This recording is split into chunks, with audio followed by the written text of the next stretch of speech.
Hello, my name is Drunvalo Melchizedek, and I'm about to tell you a story, a very long and beautiful story about something that hardly anyone knows about it on Earth today. We've chosen this place of Sedona, Arizona, in the United States, because this is where this story ends, is right here. But there's a long time before we get to the end to understand what is about to be talked about. So late last year we did another presentation called The Maya of Eternal Time. This was on the Mayan prophecy that there was going to be a physical pole shift on the Earth, a huge earth change, transformation of the Earth. And simultaneously with that, the Mayans also are predicting that there's going to be an equally huge change in human consciousness, that we are going to change very rapidly, almost instantaneously, either during or before or soon afterwards, after this pole shift takes place. So this story now that we are going to talk about, it's still timed to the same timing that the Mayans are talking about, the precession of the equinoxes, the last 26,000 years. It's still in the same time frame, the same everything, except this story is going to focus on this human change, this human consciousness change that we're all about to go through. However, instead of it being from a Mayan perspective, which they are the timekeepers of the world, it will not come from there. It will come from ancient Egypt, because they are the ones, going back further in time, they are the ones that actually originated all of this work that we're about to talk about. So it's from the ancient Egyptian point of view that we will look through their eyes to see this, to see and to understand this story that we're about to give to you. This story, as I started to say, is something that very few people on Earth know. There are secret groups like the Masons and the Ascended Masters and the Sufis, certain groups of Sufis, the Buddhists, Tibetan Buddhists, they're also familiar with what we're talking about. And there are a few groups in Hinduism that also understand, but most of the religious groups have no idea what we're about to talk about. And most of the world doesn't know. However, science is just beginning to understand. And so this is something you may not know. And so you have to hang in there with me, because this is an unusual subject to begin to speak about. This is not something that you are learning. You already know this information. It's in your heart, and you know it very, very well. It's just that you have forgotten what it is. And so everything we're about to do is not to teach you, but to trigger your own memories so that you can remember what we're talking about, because you have lived through this a long time ago, and you know what we're talking about. And so please keep in mind and allow yourself to be able to make changes within yourself as you watch this film. Otherwise, you're really going to miss the deeper, secret aspect of what this is all about.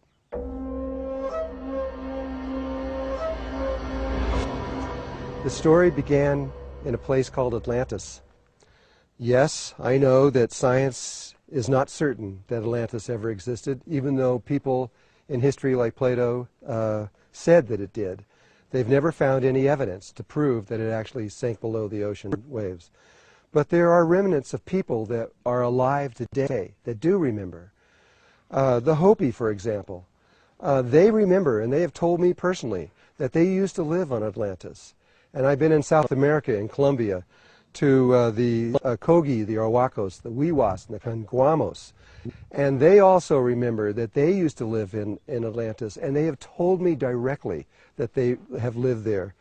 I even met a Mongolian shaman recently who said that they remember that they used to be in Atlantis. And so there are people alive that remember, and they remember a long ways back. The Mayans tell me, they were another tribe. The Mayans also have told me, the modern day Mayans, they also have said that they used to live in Atlantis. We have documentation that they used to live in Atlantis from a long time ago. According to the Toronto document, but which is just stones showing the ancient city of Atlantis and how it started to sink, and the volcanoes were going off, and how they got into boats and rode from where they were into the Yucatan, and this was from a long time ago, but they still remember today that they were from there. And so we do have living people that remember this, and it is these people that we are drawing most of this information from, as well as the ancient Egyptians, who have actually been in this area here. I know it's not in our history, but this is another story for another time. But they have been here. In fact, they have been back over here in Boynton Canyon and into the Grand Canyon.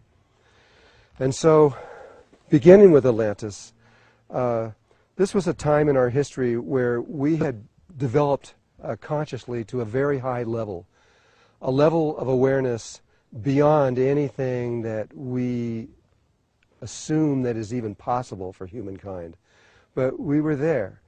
We had broken the bonds with gravity. We were able to levitate and to move in ways, like I said, it's hard to believe. But we had reached this high level of consciousness. However, that was only a small group of them. It was probably less than 1,000 people that had actually reached that. Most of the people there were in a level of consciousness similar to what we are in now. And in between those people, the ordinary people of Atlantis and these very high-level beings were the Maya. And it was the same name. And they remember that's what they did. They were the translators between this very high level of consciousness and the ordinary people. They were the priesthood, the ones that translated through ceremony what was being told by this inner group of very high beings to the ordinary people out in Atlantis. Everything was going fine for a very, very long time, until about 4,000 years before this happened. A comet came out of a meteorite came out of the atmosphere and just missed the western shores of Atlantis, which is now the eastern shores of the United States. And it broke into three pieces. This is science, knows all of this. It broke into three pieces and went into the ocean and made these three huge holes right on the edge of Atlantis. And the meteorite, the pieces from that, are spread all over the eastern shores of the United States and down into the ocean around there. Well, this unstabilized their continent. It left them really on the edge of a huge abyss.